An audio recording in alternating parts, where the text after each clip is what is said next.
Match de la 10e journée de la Ligue Pro Zone Nord, 0 but partout entre Dynamo FC de Parakou et Boa FC.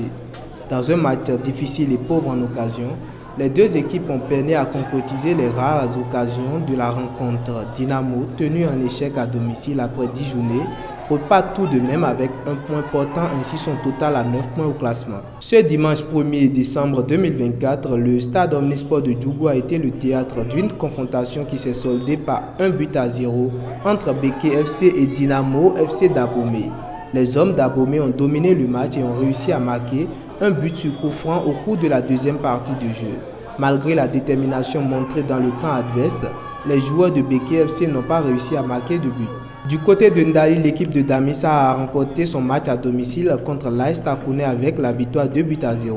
Ousmane Mahérini a ouvert le score pour Damissa à la 41e minute de jeu. Le deuxième but a été marqué par Adam Mouzil à la 43e minute. Une victoire bien méritée pour cette équipe qui a montré une solide performance sur l'ensemble du match. Au cours du match entre Espoir FC de Savalou et Panthère FC de Djougou, Moussa Yaroum Maé, joueur de Panthère FC, a marqué le premier but à la 6e minute de la première mi-temps.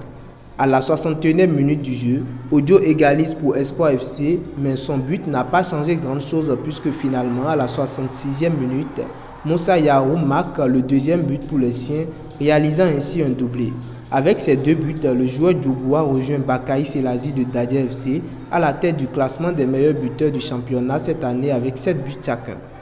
Dans un match dominé par les hommes de Neki, les Cavaliers FC ont remporté la victoire contre Dynamique FC de Djougou avec un score de 2-0. Faizou Para, surnommé Eto, a ouvert le score à la 16e minute. Didier Chabi a ensuite marqué le deuxième but à la 87e minute pour le Brick.